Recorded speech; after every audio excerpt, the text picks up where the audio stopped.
This is it. We're rolling. Episode, I wrote it down somewhere. Something 90 something?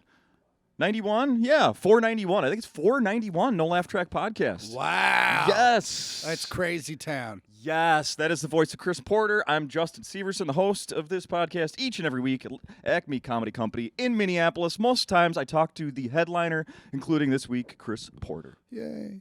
Yay. Yay.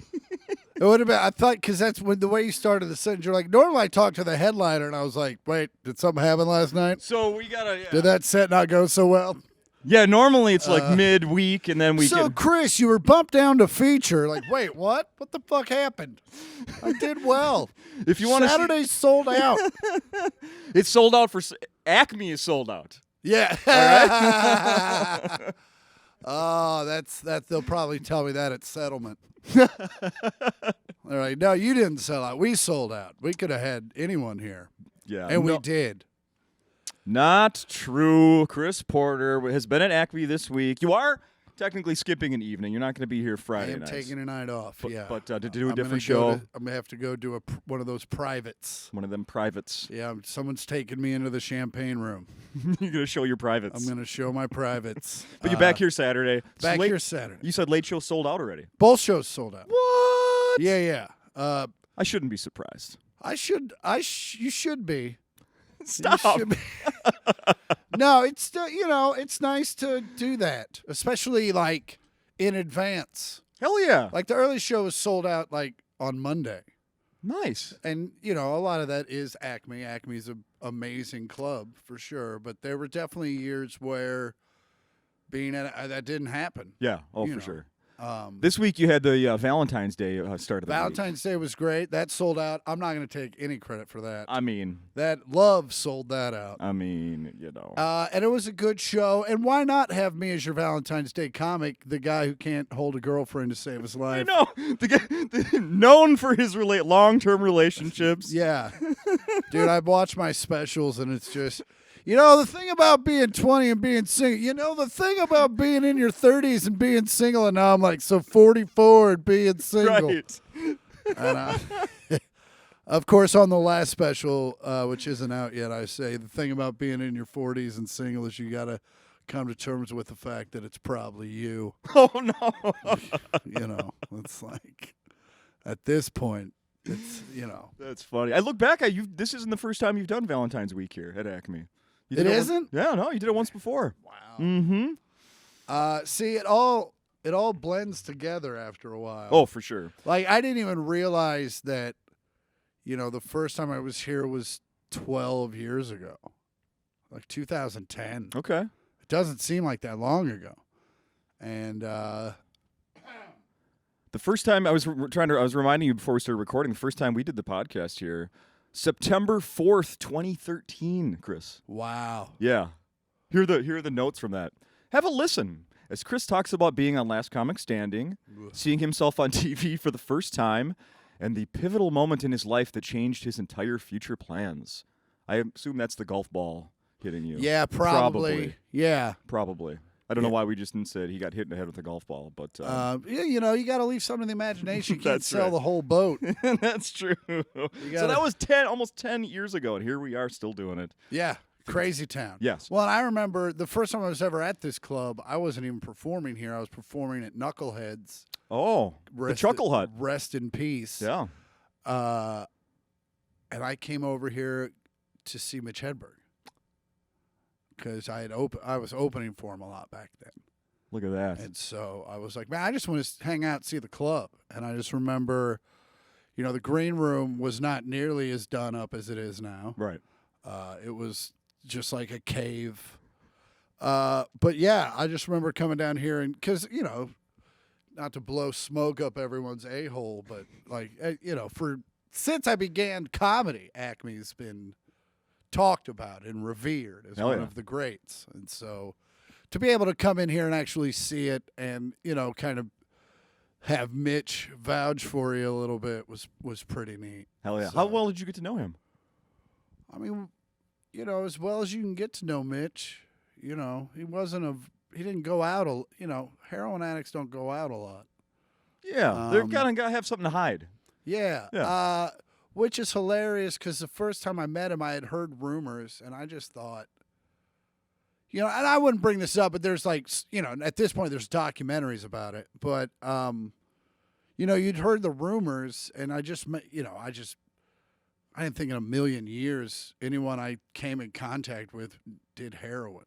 And so you were just like, I told him straight, I was like, hey, man, just FYI, a lot of people think you do heroin. And I remember telling him that. And he was like, oh, okay, good to know. Well, I was like, because we were like smoking a joint. I'm like, you're obviously not doing heroin. And he's like, yeah, right? Oh, my God. And because like I was the go-to authority on heroin use, kid who grew up in suburban Kansas City. Right. So, yeah, but that's very interesting. But Chris, heroin. No, that's crazy, super nuts. But Mitch was an amazing dude, and I remember first couple I worked with him at Uncle Funny's in Fort Lauderdale, also rest in peace. I was going to say that can't still be around. I've never heard of that. No, well, that was Al Dorfman. It's Al. Yeah, I think it's Al. Oh, fucking, we see each other all the time. He's gonna be mad. The Uncle Funny. Anyway, it's Brian and it's not Al. Fuck. Anywho, can you edit this out so they'll book me at Zany's? We'll throw their names in. Bob and Mr. Dorfman. There you go. At Uncle Funny's folded his club into what is now the Lauderdale Improv or whatever. Sure. So, and now him and his brother have Nashville and Chicago Zanies and the Alabama Club and all that stuff. So yeah. But yeah, I remember we did that show, and then like the next week, you're the young comic, so if the headliner gives you his number, you call him the next week like you're friends. And I think at that point, like I kind of was wise enough I just called to say thanks for being cool and hanging out, because I had heard all about it, but I had never heard his comedy or seen him, and so I saw him live for the first time, and obviously he was Mitch Hedberg, and that's when I realized I had seen his Comedy Central Presents and been like, this dude's either going to be the greatest thing ever or, I just thought he was amazing. Yeah. I just didn't know if the world would get him. And his Comedy Central Presents is also kind of legendary. I was going to say, it was on a lot back in those days. It did not go well. The original, like if you watch the original taping, which I think is on YouTube, like the whole unedited thing, it's like it didn't go great. Oh, that's right. I heard about that. Anywho, so I called him. He called back, and we talked for like 15 minutes. Like we talked like we were old friends. Look at that. And then, he would, if there was ever a club I wanted to get into and he was working it, I could call him and he would get me into it. So, like, he got me into the Stardome and a couple other places. Holy crap. And then, it was just a lot of fun. He was a great guy. He was fun to hang out with. He was never on time to shows, which was hilarious because they would always pick me up. And then they would go get, I was always staying at the regular hotel, and then he was staying at the posh, I sell a lot of tickets hotel. Yeah, yeah. And so we'd go get, they wouldn't come down till 8:15 or something. And Lynn was the host. So, the person driving, you mean? What's that? The person driving?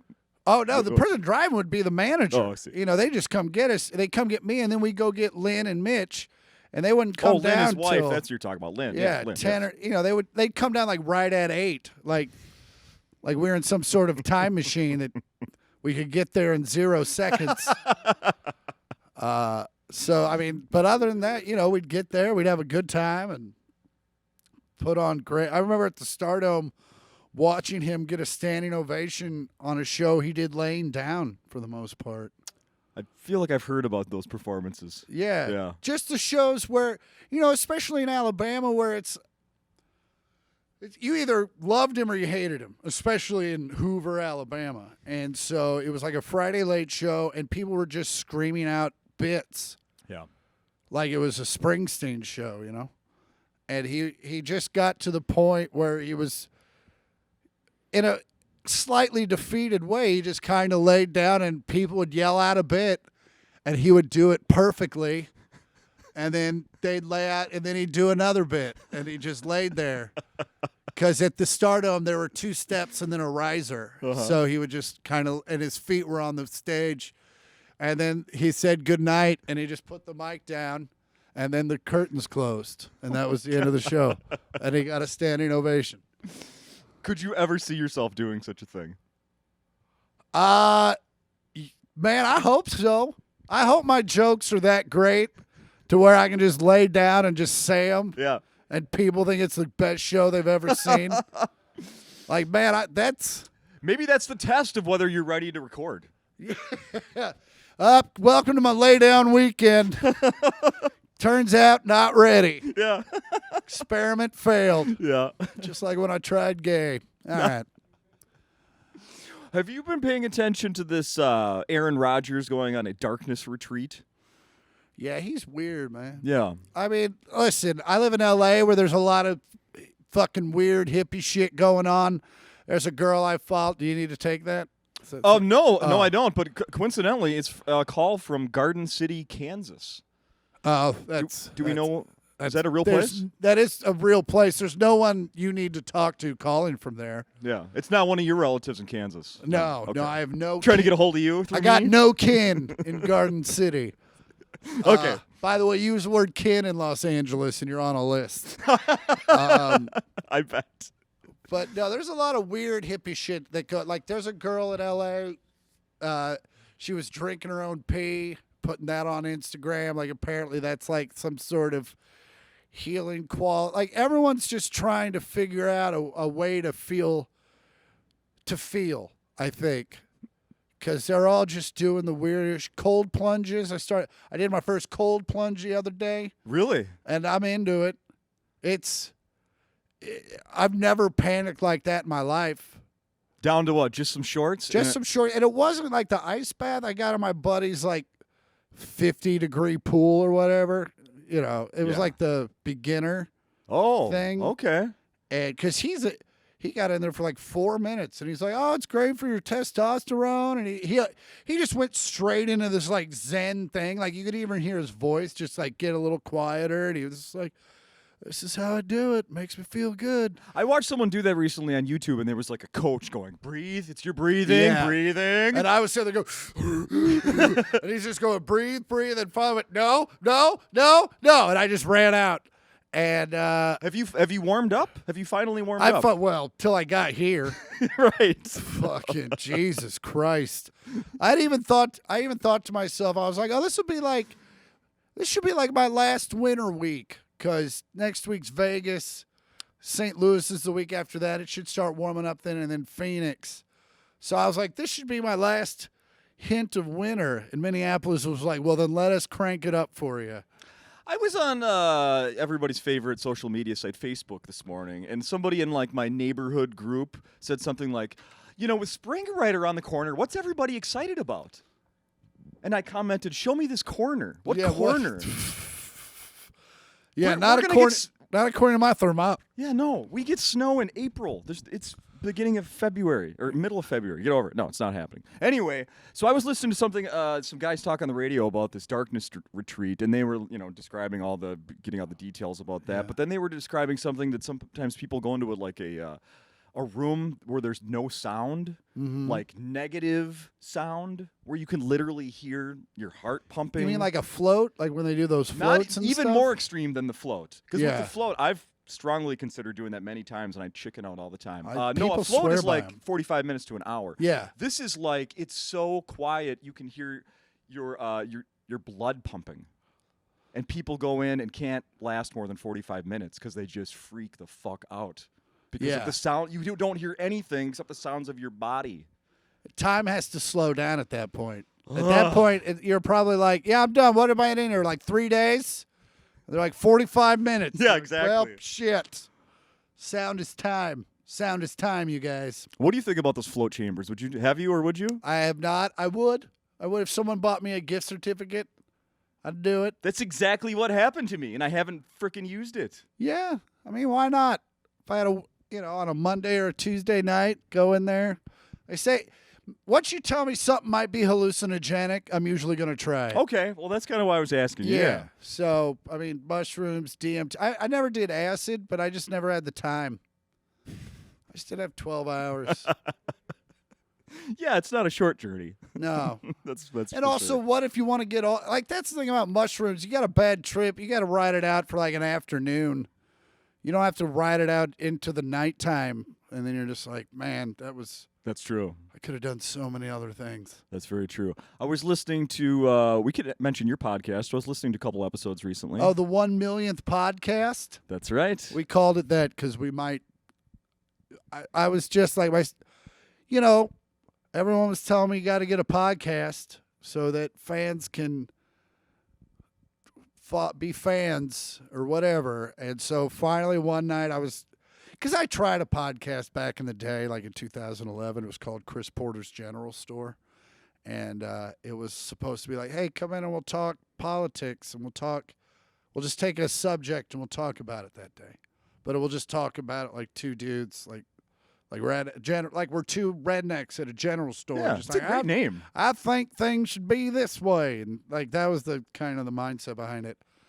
And but then you're relying on guests, which in Los Angeles is terrible because people call and they're like, I have an audition, and it's all you can be like, well, sorry, I have a podcast, but also.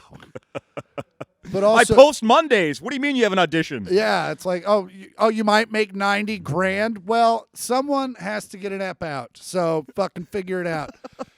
And I just got tired. Or one time I had a guest on who had literally no opinions, and I was like, I told you what this thing was before. I was like, what do you think about this? I don't know. Whatever people think. If they want to do that, that's cool. And I was just. So I got tired of rage flipping an anchor desk at the end of every show. I agree, whatever you say. Whatever, man, I don't care. Just whatever makes this hard and fucking ordinary. I don't worry about stuff like that. Yeah, and or even, you'd get someone on and, they'd go off into some conspiracy theory and you're like, whoa, okay, I don't want to even propagate that. Well, we're going to edit all this out. That's so. True. I was a little butthurt, had a little triggered when it came to podcasts because of all that. And then, one night I was hanging out with my sister and we were making each other laugh. And I was like, this should be the podcast. Just me and you hanging out. She was like, yeah, that'd be fun. What would we call it? I was like, I don't know. We're super late to the game. We might as well just call it the 1 Millionth Podcast. And then we just looked at each other. I was like, I guess we're calling it the 1 Millionth Podcast. And well, you've stuck with it. Yeah, I mean, why not? We still hang out. Might as well record it.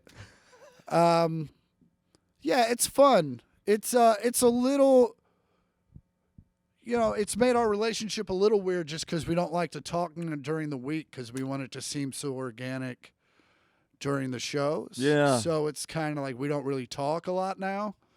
Which is fun. I mean, we talk when we need to. Like, she called me today. She needed to get to my apartment, like that kind of shit.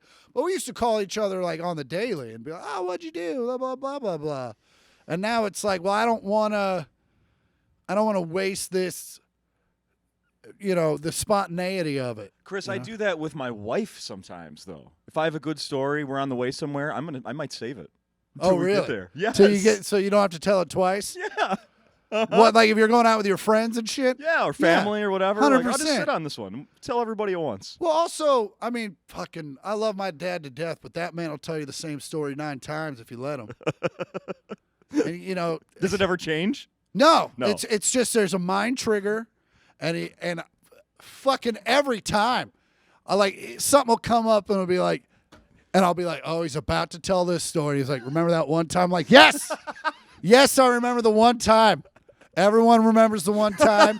You told the story at Christmas. You told the story again at Easter. We didn't even have a gathering. You just called everybody. So, yeah, no, I totally get that. But then you catch yourself doing it. Where you're like, hey, remember like that one time? They're like, yeah, man, you just told us. And you're like, fuck, it's genetic. Dad! But also, I guess that's why I chose a business where I literally just tell the same stories every night. Right? Yeah, they're the same stories, and they're getting better and better. They're getting better. I thought of a new line for this, so it gets another 6 months. Damn right. So one of the things that I listen to your podcast, and you were talking about the perfect edible high. Does this sound familiar? I mean, yeah, it exists. I mean, does this sound like something that you would say? Yeah. Yeah, I mean, it's a fine line. It's like landing the shuttle. I thought it was very interesting the way you said, I don't remember where you were describing buying some. You're like, the regulations. Like, I bought edibles, and one is like nothing. Oh, yeah, that and was then in New another York. one is I'm knocked out. Like, you start to realize maybe the government's all right. Maybe a little bit of regulation's okay. Yes. Because... I never thought of this like that. Yeah, and I didn't either, because in California, each one's 10 milligrams, and it better fucking be, or you're going to get in trouble by the state. Yeah. And New York, That's where it was, New York. New York, the market, it's been legal for almost 2 years now. And they just haven't gotten the marketplace set up, so it's this weird thing where you don't even buy the edibles or the weed, you buy a sticker. That was really strange. Yeah, because I was like, give me the edibles. And then he threw a sticker on top of it. I go, what's that? He goes, technically, I sold you that sticker for $10. He's like, because I can't sell weed, but I can gift it. And I was like, this is a fucked up state, man. And I live in California, like Right. the most fucked up of the right. states. Yeah. A state where one day they said, hey, electric cars by 2035. And then 2 days later it said, hey, please stop charging your electric cars. So, but yeah, so I took, and also like I used to eat eat cookies that a friend of mine made, and you'd The have original edibles. the original edibles, and that was the real crap shoot, because he's not a scientist or a cook for that matter. He's just a guy that makes cookies, and he would tell me about the making. He was like, I just threw what I had in it. It'd be hash, shatter, flour. You had no idea what you're getting into. Right. And there were a couple of times where One cookie's literally green. Yes. And also they were being made for the lead singer of the Black Crowes, who is like the Superman of drugs.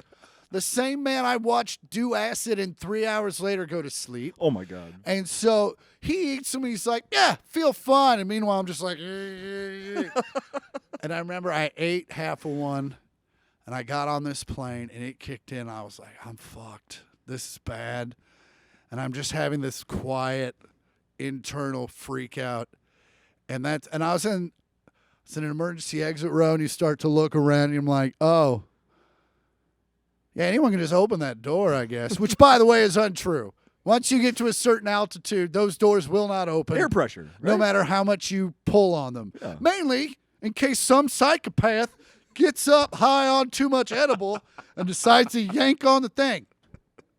And so, but I wasn't like, I'm not going to get up and yank. But like, what's this dude doing? Is this dude going to fucking get up and pull on that thing? I'm totally going to tackle him if he gets up right now.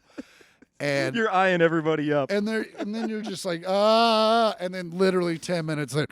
Right. Right. And then the next thing you know, you're being awakened to get off the plane. But I did hit the perfect one. I think it's about 30 milligrams. I think I figured it out. Interesting. And it was like the perfect, got on the plane, played a little Switch, thought it was really cool, put it down, put my eye mask on, woke up, and we were landing. Yeah. And I was like, nailed it. Nice. Write that down. Yeah, Write that down in my weed journals. I finally did it right. Yeah, I love that. So we need to talk about something that was covered last week, because you have something in common with Matthew Broussard. Opening for Oh, yeah. Bert Kreischer. Bert Kreischer, yeah. Yeah. Yeah, I didn't get in a fight with a bus driver like he did, but Uh-oh. I don't know about that one. to be fair, like that's just what I heard. He didn't start it. The bus drivers, he's a prickly character, as most drivers would be. Interesting. Anywho, yeah, no, they called me to do that. First off, I love tour buses. I used to ride around in the Black Crowes tour bus. Every once in a while, I rode in a couple of the Chris Robinson Brotherhood tour buses. It's a fun life. I It's like you're on a pirate ship. Like you're all just like a group, and you get out, and you're like, hey, and then you get back in the bus, and you fucking next thing you know, you're in the next place. Yeah. And so they called and they offered me that, and I was like, yeah. And then they're like, oh, also you're playing the Boston Garden, and I was just like, well, that's gonna be neat. Yeah. And yeah, it was just, the cool thing about these this career and stuff is like you do these club shows every night, and they're great, and you're building hours and stuff, and then every once in a while you get these opportunities, and I just kind of think I'm like that. All the shit I've been doing for 3 years has led up to this. Like this is why I've been doing this every night. Not that clubs aren't great, but the fucking Boston Garden, pretty awesome. Yeah. Like you walk down Paul Pierce Tunnel, and all the championship banners are in the rafters, yes. and you showered in the away teams. We used the away NHL locker room, so it was like just this weird. It's just weird. Yeah. And then you walk up on stage, and like I've opened for bands at big venues, and that sucks because a third of the audience gives a shit. Okay, yeah. Even if they know you're coming, they don't. You're still the opener. Yeah. Doing something different. Something different, yeah, and not something they're into probably. Right. And so, but to do this show where they're there to see stand-up comedy, they're stand-up comedy fans, and there's 13,500 of them, is fucking awesome. Yeah. It was. Of course, you're walking up on stage just going, man, I hope this works, because, you can do the same jokes for 100 nights, and then the 101st night, for whatever reason, that shit's just off. Yeah. You just have a rough show. Man, would it suck to have I've had rough shows in big events, and that sucks. And how many openers is he using? 2? 2. We each do 15. Does it matter who goes first and second to you? No, you we care? flip-flop. I did ask to go second at the Garden. Just because I had a lot of friends there. And the crazy thing was, it was super cold, like as cold as it is here today. And Boston is not as prepared as Minneapolis, so they had a lot of water mains breaking. Oh, yeah. And as a matter of fact, I keep wanting to call them the Inglorious Bastards, but the Impractical Jokers were had a show down the street, and theirs got canceled because the water main broke and the theater had to be evacuated. Oh, jeez. So they all came over to our show. And that was great. Like Jay Larson, Q from Inglorious and Impractical Jokers. Just go with it. A couple of them came over, and it was Brad just Pitt like, was there from Inglorious. and that's when and that was another cool moment where you're like, even in these big ass venues, this is still a community. Like we're all still just friends hanging out. We're just lucky enough tonight we're hanging out at the fucking Garden. Yeah, with 13,000 strangers. Yeah, and I went up there. The set went really well.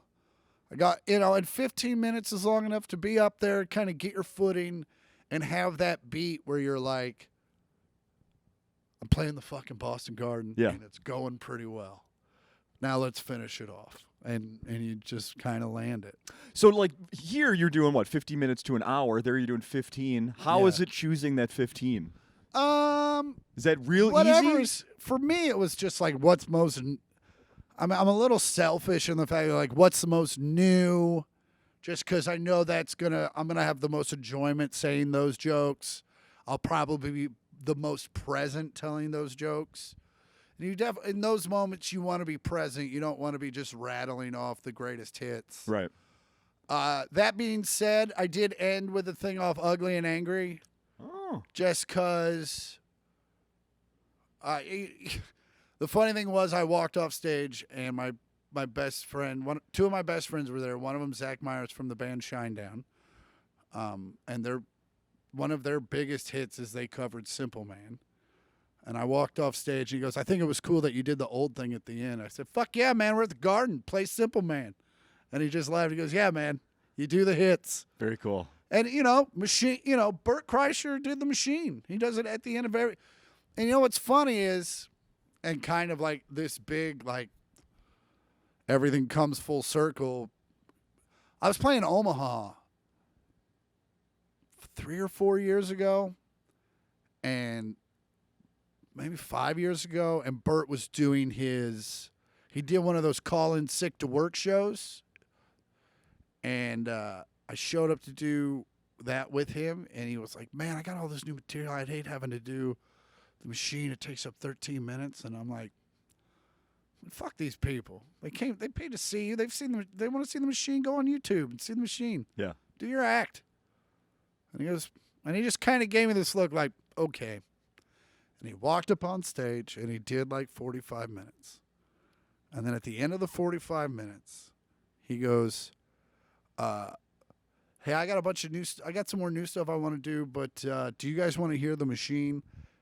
He goes, by round of applause, or by show of hands, how many of you absolutely need to hear the machine? It was like 70% of them. And he looked he knew where I was standing. He looked at me in the back of the room and he goes, good to know. And I was like, and it was like the biggest lesson learned on the planet. And so after that, I started doing shit off Ugly and Angry. And every once in a while, still now, I'll do especially now I'm at this point, I just recorded a special. The hour is 30% done. So I'm usually kind of flailing at the end anyway. Like I'll close with a rape nudge or do something I know the fans will dig. Yeah. And but yeah, even at the Garden, he would do his full hour, and then including them singing the national anthem together and a bunch of other, like, it's like he's a showman. What? And then like they're laughing about something else. He did it so brilliantly. The laughter is dying off about another joke, and he goes, when I was 22, I got involved with the Russian mafia, and everyone goes insane. Of course. Insane. I was talking to one of his assistant, and he said at one of the venues, they stood for the entire joke. The joke is 13 minutes. And which is weird, because you can tell how the paradigm in comedy changes. Because, like, when we were coming up, you better not do any of the jokes that we've heard. You better not.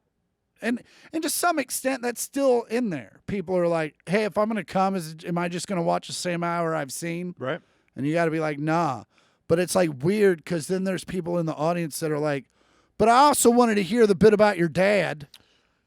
I also think there's a fine point between some guys that are doing their 75% of their act from 20 years ago, and aren't changing things over on purpose, versus the ones who are playing the greatest hits. For sure, right? I mean, Kevin Meaney famously was like, I haven't written a joke in like 15 years, and they came out to see him. I mean, Kevin Meaney was an iconic machine that fucking. I'd go see that every year. Isn't that crazy? Like, look, man, I'm buddies with Kid Rock. I go see a bunch of his shows. It's pretty much the same, and they know it. The audience knows exactly what they're coming in. They have their favorite parts, and he'll throw in a couple of new things.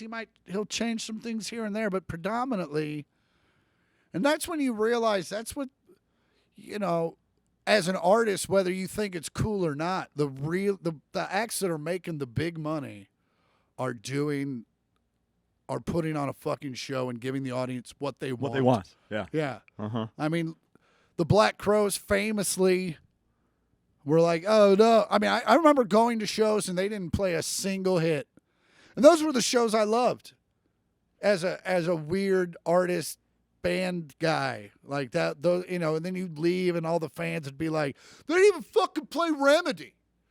And see, I think I've told you this before. I went to a Black Crowes show once, and I was like, I kind of wanted to hear more of the hits. Yeah. It was like they jammed so much and they're so good at it, but it was like, I want to hear. But that's not. There's a reason Bud Light is the most popular beer on the planet. Yeah. And is it because it's good? No. But it's because people know what they're going to get when they get it, and they can get it anywhere they want it. Yeah, for sure. And once the Black Crowes started, once they advertised, hey, we're playing all those songs you want to hear. They started filling fucking arenas. Look at that. Yeah. Look at that. It's like there's... And man, I get it. It's got to suck to go out there and play a song you've played 20,000 times again. With emotion. And sell it. And and the thing is like, as and Bert does it now, like he tells stories within the story about, now the whole machine thing is more about how the fans made him famous because they made it viral. Yeah. And, you can't, in the middle of She Talks to Angels, start talking about the heroin-addicted woman that you met one time when you were 19. I don't think so. Yeah, you just have to play the fucking song. We should wrap this up pretty quick here, but what was I going to ask you? What is the rest of the year looking like for you? It's just more road? Yeah, a lot of road. A couple more Bert dates, I think. Yeah, just trying to, I got a new special coming out in April. It's coming out in April. It'll be like a YouTube, Amazon thing. The special will be called There's No Money in Babies. And because there isn't.